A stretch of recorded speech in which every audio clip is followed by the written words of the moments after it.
الحمد لله نحمده ونستعينه ونستغفره ونؤمن به ونتوكل عليه ونعوذ بالله من شرور أنفسنا ومن سيئات أعمالنا من يهده الله فلا مضل له ومن يضلله فلا هادي له ونشهد أن لا إله إلا الله وحده لا شريك له ونشهد أن سيدنا ومولانا محمدا عبده ورسوله صلى الله عليه وعلى آله وأصحابه وبارك وسلم تسليما كثيرا أما بعد قال الله تبارك وتعالى في كتابه المجيد فأعوذ بالله من الشيطان الرجيم بسم الله الرحمن الرحيم إن صلاتي ونسكي ومحياي ومماتي لله رب العالمين صدق الله العظيم وقال النبي صلى الله عليه وسلم من أعطى لله ومنع لله وأحب لله وأبغض لله فقد استكمل إيمانه أو كما قال عليه الصلاة والسلام۔ محترم بزرگوں اور دوستوں اور عزیز بھائیوں، اسلام کی اہم خصوصیات میں سے ایک خصوصیت یہ بھی رہی ہے کہ اس نے اپنے ماننے والوں کو خلوت ہو یا جلوت، ظاہر ہو یا باطن، ہر حال کے اندر ظاہر پرستی، ریاکاری سے پاک صاف رہ کر اصل مقصود کی طرف متوجہ کیا ہے، اور وہ اصل مقصود وہ اطاعت الہی ہے جس میں ذرہ برابر بھی ریاکاری نہ ہو، اور جو نبی کریم صلی اللہ علیہ وسلم کے بتلائے ہوئے طریقے کے مطابق ہو۔ اب چاہے وہ عبادت اور طاعت، نماز ہو، روزہ ہو، صدقہ خیرات ہو، حج ہو یا دوسرے بدنی اور مالی اعمال ہو، جو ریاکاری سے پاک ہوں گے اور نبی کریم صلی اللہ علیہ وسلم کے بتلائے ہوئے طریقے کے مطابق ہوں گے، تو جس بندے کو یہ کیفیت اور یہ اعمال نصیب ہو جائے وہ مقبول بندہ ہے اور اس کا ایمان کامل ہے۔ نبی کریم صلی اللہ علیہ وسلم نے خود اس کی وضاحت فرمائی کہ من اعطى للہ، کہ جو اللہ کے لیے دے، ومنع للہ، اور روکے تو اللہ کے لیے روکے، وأحب للہ،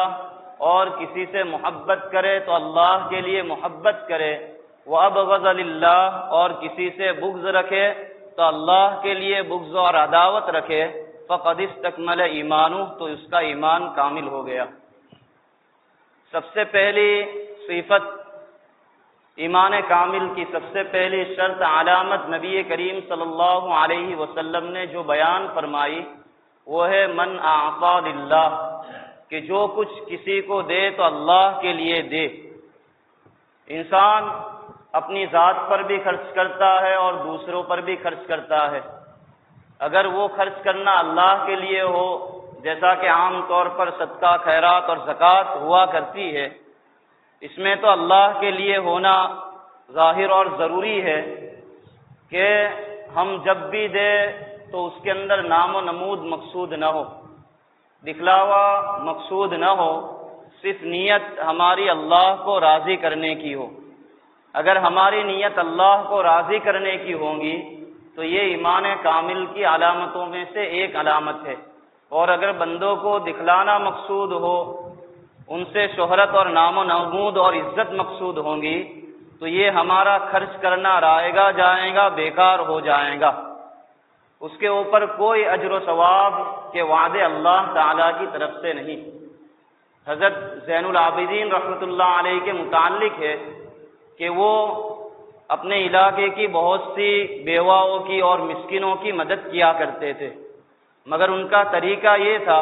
کہ رات کے اندھیرے میں ان کے دروازے کی چوکھٹ پر جو کچھ بھی اشرفیہ، جو کچھ بھی روپیے پیسے تھے وہ رکھ کر آئے جایا کرتے تھے، اور یہ مدد کرنا اس طرح ہوا کرتا تھا کہ اس کا لینے والے کو بھی کچھ علم نہ تھا کہ یہ کون ہماری مدد کرتا ہے۔ جب حضرت کا انتقال ہوا اور یہ لوگوں کا وظیفہ اور مدد بند ہو چکی،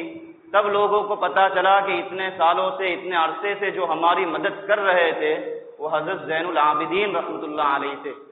تو یہ ہے اللہ کے لیے دینا کہ نام و نبود اور شہرت اور دکھاوا ذرہ برابر بھی مقصود نہ ہو۔ یہ عبادت کے اندر تو ظاہر ہے، اور بعض خرچے وہ ہے جو ہم اپنی ذات پر کیا کرتے ہیں، جن کو دنیاوی خرچ کہا جاتا ہے۔ اگر یہ بھی اللہ کے لیے ہو جائے، یعنی اس کے کرتے وقت ہم اپنی نیت بدل لیں، جیسا کہ ڈاکٹر عبدالحی عارفی رحمۃ اللہ علیہ فرماتے ہیں کہ دنیاوی اور اخروی عمل کے درمیان فرق کرنے والی چیز نیت اور زاویہ نگاہ کا بدلنا ہے، کہ ہم اگر دنیاوی عمل کرتے وقت بھی اپنی نیت بدل لیں بظاہر، مگر شرط یہ ہے کہ وہ عمل مباح ہو، جائز ہو، تو وہ دنیاوی عمل دیکھنے میں ہوگا، مگر اللہ تبارک و تعالی اس پر بھی اجر و ثواب عطا فرمائیں گے۔ جیسا کہ ہم اپنی ذات پر خرچ کرتے ہیں، اگر خرچ کرتے وقت یہ نیت کر لے کہ میرے اوپر میری ذات کے بھی کچھ حق ہے، اس حق کی ادائیگی کے لیے میں خرچ کر رہا ہوں، تو اس خرچ کرنے پر یعنی کھانے اور پینے پر بھی اللہ تبارک و تعالی ثواب عطا فرمائیں گے۔ جیسا ایک شخص کھانے کے لیے بیٹھا ہے، وہ سنت کے مطابق بیٹھتا ہے، نبی کریم صلی اللہ علیہ وسلم کے طریقے کے مطابق کھانا کھا رہا ہے،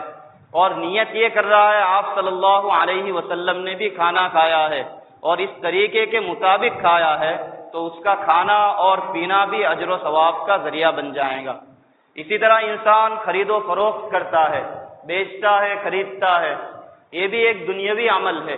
مگر یہ کرتے وقت نیت کر لے کہ میں شریعت کے بتلائے ہوئے جائز طریقے کے مطابق یہ خرید و فروخت کر رہا ہوں، یعنی شریعت نے جو حلال طریقے سکھلائے ہیں، بتلائے ہیں، اس کا لحاظ کرتے ہوئے کر رہا ہوں، کوئی سودی یا کوئی لون وغیرہ کا معاملہ نہیں کر رہا ہوں، کوئی حرام طریقہ اپنے خرید و فروخت میں اختیار نہیں کر رہا ہوں، کوئی شرط فاسد نہیں لگا رہا ہوں،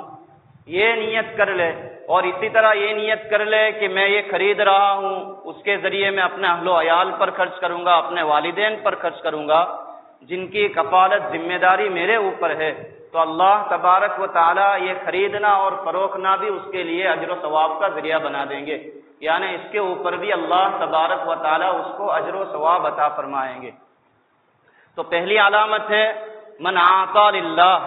کہ جو کچھ کسی کو دے تو وہ اللہ کے لیے دے، یعنی ہمارا ہر عمل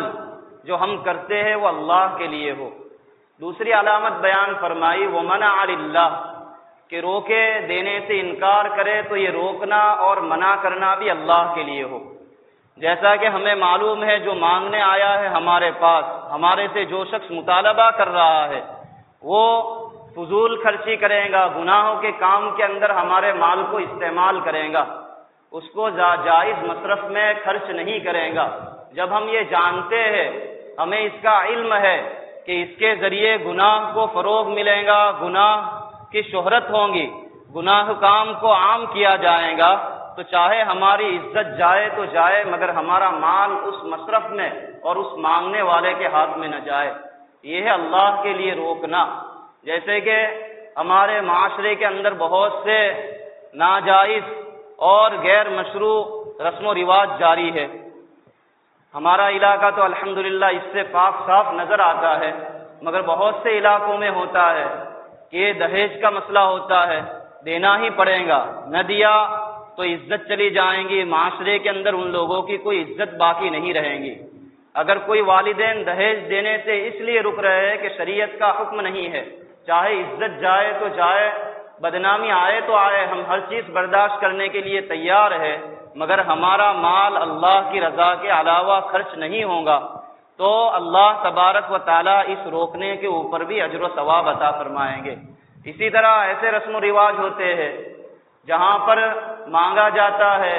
اور نہ دے تو پھر ہم کو نہیں ملتا، ایسی جگہ بھی ہم رک گئے، چاہے گھر والوں کا اصرار ہو کہ اس رسم کے اندر خرچ کرنا ضروری ہے، ورنہ ہمارے یہاں موقع آئے گا تو لوگ ہمارے سے بے رخی کریں گے، اس وقت بدلہ لیں گے۔ یہاں پر بھی بندہ اللہ کی رضا کے خاطر رک رہا ہے اور لوگوں کی ناراضگی کی، ان کے قول اور قال کی کوئی فکر نہیں کرتا، تو اللہ تبارک و تعالیٰ کے یہاں یہ بھی ایمان کامل کی علامت ہے، اللہ تبارک و تعالیٰ بندے کو اس عمل پر بھی بہت زیادہ اجر و ثواب سے نوازیں گے۔ اسی طرح تیسری علامت ایمان کامل کی نبی کریم صلی اللہ علیہ وسلم نے یہ بیان فرمائی، من احب للہ، کہ جو محبت کرے کسی سے تو محبت بھی اللہ کے خاطر ہو۔ ایک محبت وہ تو اللہ کے خاطر ہی ہوتی ہے، جیسے اللہ سے محبت کرنا، رسول اللہ صلی اللہ علیہ وسلم سے محبت کرنا، اور اللہ والوں سے اور دینی کاموں سے محبت کرنا، کہ اس کے اندر مقصود یہی ہوتا ہے کہ ہمارا تعلق اللہ سے، اللہ کے رسول سے اور دین سے وابستہ ہو جائے، جڑ جائے، مضبوط ہو جائے۔ مگر اس کے اندر بھی شیطان اگر اپنی چال میں کامیاب ہو گیا اور اس محبت کو صرف زبانی بنا کر رکھ دیا تو یہ محبت بھی ہمارے لیے جتنی فائدہ مند ہونی چاہیے اتنی ہوگی نہیں۔ جیسے کہ زبان کے اوپر تو الفاظ محبت کے ہو اور اعمال ہم اس کے خلاف کرتے ہو، زبان سے ہم اللہ کی تعریف، اللہ کے محبت کے قصیدے پڑھ رہے ہیں، مگر اللہ کے فرمان کے اوپر ہم عمل نہیں کرتے۔ نبی کریم صلی اللہ علیہ وسلم کی نعت ہماری زبان پر ہے، ہر وقت ان کی تعریف کر رہے ہیں، مگر آپ صلی اللہ علیہ وسلم کے طریقے ہمیں پسند نہیں، ہمیں ان کے طریقے کے اوپر عمل کرنا یا کسی کو عمل کرتے ہمارے گھر کے اندر دیکھنا پسند نہیں، اس کے اوپر ہم دوسرے کو تانے مار رہے ہیں، اس پر مذاق کر رہے ہیں، تو یہ محبت بھی ہمارے لیے کارآمد نہیں۔ اسی طرح ہم کسی اللہ والے سے محبت کرتے ہیں، مگر نیت یہ ہے کہ ہماری عزت بڑھ جائیں گی، ان کے پاس جائیں گے، لوگ ہم کو بھی کہیں گے کہ فلاں ولی اللہ کا، فلاں اللہ والے کا بہت زیادہ عقیدت مند ہے، خادم ہے، اور اس کے سبب لوگ ہماری بھی عزت کریں گے۔ یا اس اللہ والے کے پاس بڑے بڑے عہدیدار، بڑے بڑے سرمایہ کار، مالدار لوگ حاضر ہوتے ہیں، ہم ان کے پاس جائیں گے اللہ والے کے پاس تو یہ لوگ ہمارے کام بنا دیں گے، ہماری ضرورتیں پوری کر دیں گے۔ ایسی نیت سے ہم کسی اللہ والے کے پاس جاتے ہیں کہ وہ اللہ والا ہمارے کوئی کام بنا دیں گا، یا ان کے پاس آنے والے ہمارے کام بنا دیں گے، ہمارے کام نکلوا دیں گے، تو یہ محبت بھی اللہ کے لیے نہیں۔ تو اللہ کے لیے محبت ہونی چاہیے، یہ تو ہے جو اللہ کے لیے ہوتی ہے۔ محبت کی ایک دوسری قسم ہے فطری محبت، جو طبعی تقاضے، فطری تقاضے کی وجہ سے ہوتی ہے، جیسا کہ بندہ اپنے والدین سے، اپنی اولاد سے محبت کرتا ہے۔ یہاں پر بھی ہم اپنے زاویہ نگاہ کو بدل دیں، یعنی والدین کو ہر ایک محبت کی نگاہ سے دیکھتا ہے، یہ طبعی تقاضا بھی ہے، فطری تقاضا بھی ہے، مگر دیکھتے وقت نیت یہ کر لے کہ ہماری شریعت اسلام نے اس کے اوپر بھی اجر و ثواب رکھا ہے، یعنی کوئی محبت کی نگاہ سے والدین کو دیکھتا ہے تو اس کو بھی حج عمرہ کا ثواب ملتا ہے۔ اس نیت سے ہم والدین کو دیکھیں گے تو اللہ تبارک و تعالی ہمارے اس دنیاوی عمل کے اندر بھی اجر و ثواب رکھ دیں گے، اس کو اخروی اور دینی عمل بنا دیں گے۔ اسی طرح ہر ایک اپنے اولاد سے محبت کرتا ہے، گھر میں داخل ہوتا ہے تو ان کو محبت سے اٹھا لیتا ہے، ان کی ضروریات کو پورا کرتا ہے۔ اگر اولاد سے محبت کرتے وقت بھی یہ نیت ہو کہ آپ صلی اللہ علیہ وسلم کو اپنے اہل و عیال سے، اپنی اولاد سے محبت تھی، آپ نماز میں ہوا کرتے تھے اور آپ کے نواسے اور نواسی میں سے کوئی سجدے کی حالت میں آپ پر سوار ہو جاتے تو آپ ان کو ہٹاتے نہیں، ان سے محبت کرتے، ان کو گود میں اٹھا لیتے اور ان پر غصہ اور ناراضگی کا اظہار نہ فرماتے۔ اس طرح ہم اپنی اولاد سے محبت کریں گے تو دیکھنے کے اندر تو ایک دنیاوی عمل ہے، فطری تقاضے کے بنا پر کیا جا رہا ہے، مگر اللہ تبارک و تعالی ہمیں اس عمل پر بھی اجر و ثواب عطا فرمائیں گے۔ اسی طرح محبت کی ایک قسم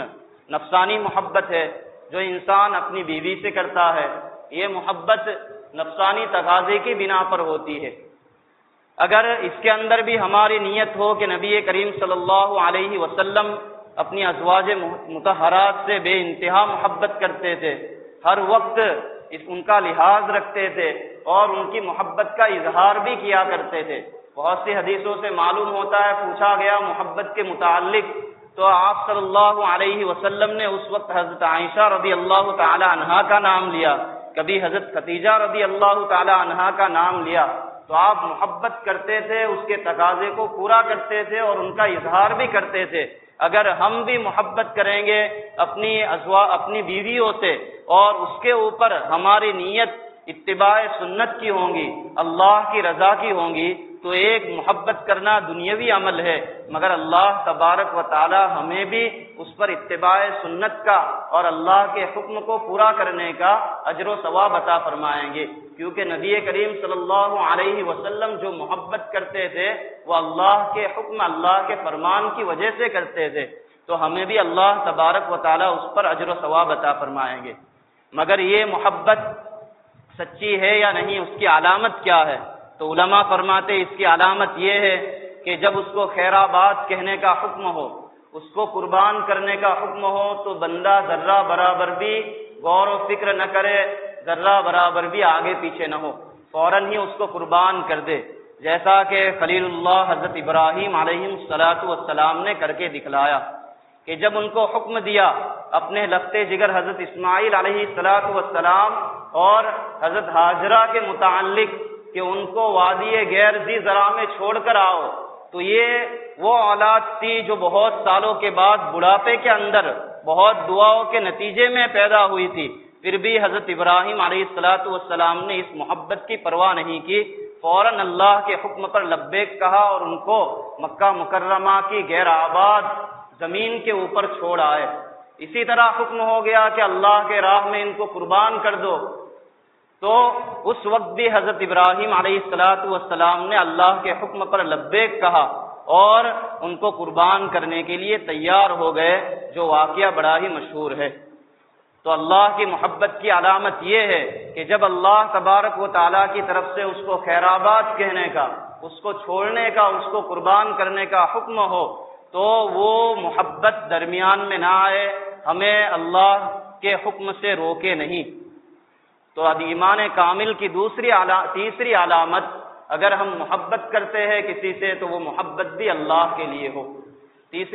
چوتھی علامت بیان فرمائی وہ ابغض للہ،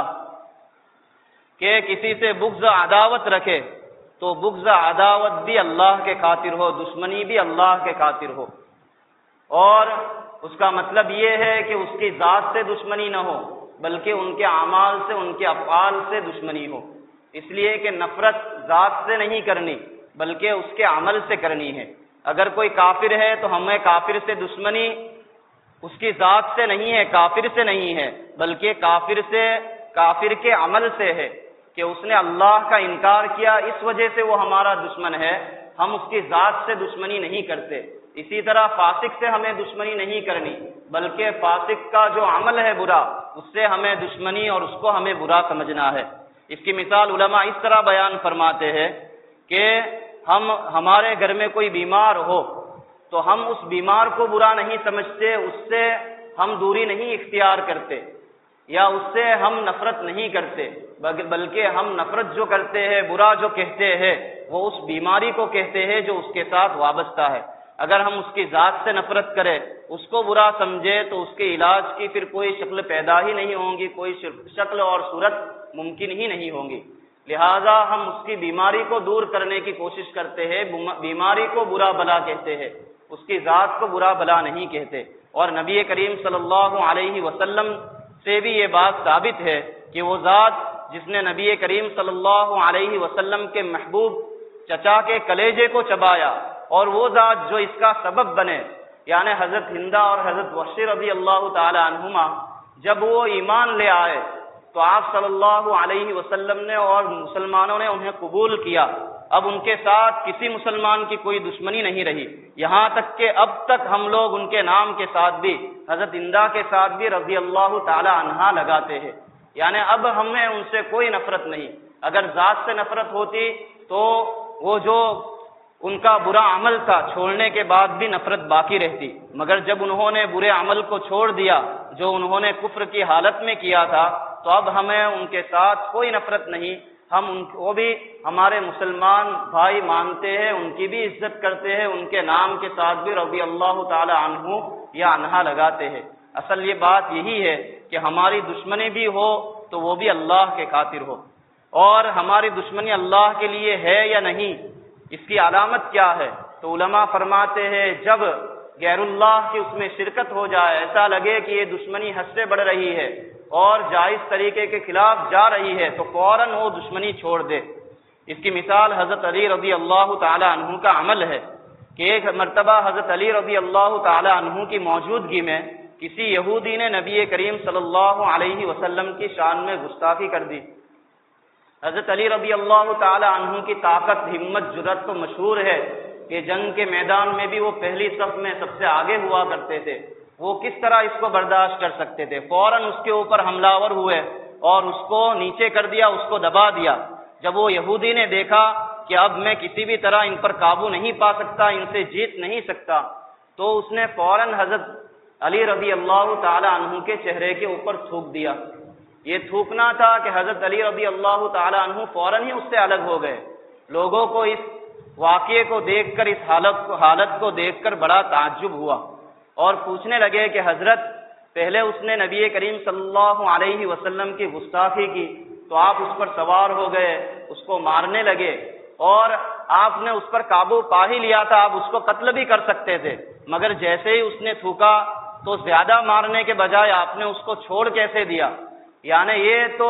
قیاس، قرینِ قیاس نہیں ہے، قیاس کے خلاف ہے کہ انسان کی ذات کے اوپر کوئی حملہ کرتا ہے تو زیادہ بدلہ لیتا ہے۔ یہاں پر آپ نے اس کو چھوڑ دیا اور اس سے فوراً علیحدہ ہو گئے۔ تو حضرت فرمانے لگے میں نے جو اس پہ دشمنی کی تھی، اس سے غصہ ہوا تھا، اس سے بدلہ لے رہا تھا، وہ میرا اللہ کے خاطر تھا، رسول اللہ صلی اللہ علیہ وسلم کی محبت میں تھا، مگر جیسے ہی اس نے میرے چہرے پر تھوکا تو اب میری ذاتی دشمنی، عداوت شامل ہو گئی۔ اگر میں اس کو اب نہ چھوڑتا تو یہ مارنا اپنی ذات کے خاطر ہوتا، اپنے بدلے کے خاطر ہوتا، اور میں نہیں چاہتا تھا کہ میرے اس عمل کے اندر اپنا ذاتی کوئی مفاد اور فائدہ ہو، لہذا میں الگ ہو گیا۔ تو یہی وہ لوگ تھے جنہوں نے ان چیزوں پر عمل کر کے دکھلا دیا۔ تو ہماری دشمنی بھی کوئی ہو کسی سے تو وہ بھی اللہ کے خاطر ہونی چاہیے، مگر یہ البغض للہ کا بھی بہت سے لوگ بڑا غلط فائدہ اٹھایا کرتے ہیں۔ اللہ تبارک و تعالیٰ نے ان کو تھوڑی سمجھ دے دی، تھوڑا علم دے دیا، تھوڑا کوئی دینی معلومات ان کو حاصل ہو گئی تو اپنے گھر والے کو اب حقیر سمجھنے لگ جاتے ہیں۔ ایسا سمجھتے ہیں کہ ہم ہی جنتی ہے، ہمارے علاوہ تمام لوگ جنت کے مستحق نہیں، سب گنہگار ہے اور ہم ہی نیک و صالح ہے۔ اسی طرح ڈانٹ ڈپٹ شروع کر دیا کرتے ہیں۔ گھر میں داخل ہوتے ہیں تو والدین کو بھی برا بلا کہنے میں جھجک نہیں محسوس کرتے، چھوٹے بھائی وغیرہ ہو تو ان پر تو آفت ہی آ بنتی ہے، اور شیطان ان کو یہ پٹی پڑھا دیتا ہے کہ جو ہم یہ تربیت کر رہے ہیں، نہیں عن المنکر کر رہے ہیں، وہ اللہ کے خاطر کر رہے ہیں، اور اس طرح وہ اللہ کے حکم کو توڑنے والے بن جاتے ہیں۔ اگر ہم کرتے ہیں اللہ کے خاطر تو پھر وہ طریقے شریعت کے مطابق ہونا چاہیے، یعنی اس کے اندر ہماری بات بھی حق ہونی چاہیے، نیت بھی حق ہونی چاہیے، اور طریقہ بھی حق ہونا چاہیے۔ اگر ہم کسی کو کسی بات سے روک رہے ہیں، کسی سے دشمنی اور عداوت رکھ رہے ہیں، تو وہ عداوت بھی اللہ کے بتلائے ہوئے طریقے کے مطابق ہو، نبی کریم صلی اللہ علیہ وسلم کی سنت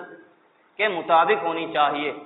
یعنی ہم کسی کو ٹوک رہے، دشمنی کر رہے تو اتنی ہونی چاہیے جتنا شریعت نے ہم کو حکم دیا ہے، ہماری بات حق ہونی چاہیے،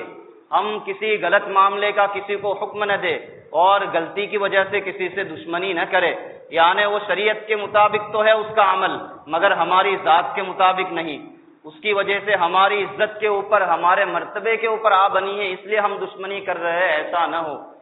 وہ اللہ کے خاطر ہونی چاہیے۔ اور اگر ہم اس کو کوئی بات کہہ رہے ہیں تو نیت اچھی ہونی چاہیے، اصلاح کی نیت ہونی چاہیے، شہرت کی، نام اور نمود کی نیت نہ ہونی چاہیے کہ مجھے لوگ مصلح امت یا داعی ملت کہیں گے، سب سے بڑا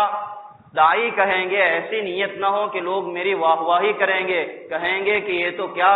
امر بالمعروف اور نہی عن المنکر کرتا ہے کہ کسی کی کوئی پرواہ نہیں کرتا۔ تو نیت بھی اچھی ہو، اسی طرح طریقہ وہ بھی بہترین ہونا چاہیے، یعنی سامنے والے کی عزت اور احترام کا بھی لحاظ کیا جائے، موقع کے مناسب کی نصیحت کی جائے، اگر وہ کسی ضرورت کے اندر مشغول ہو تو اس وقت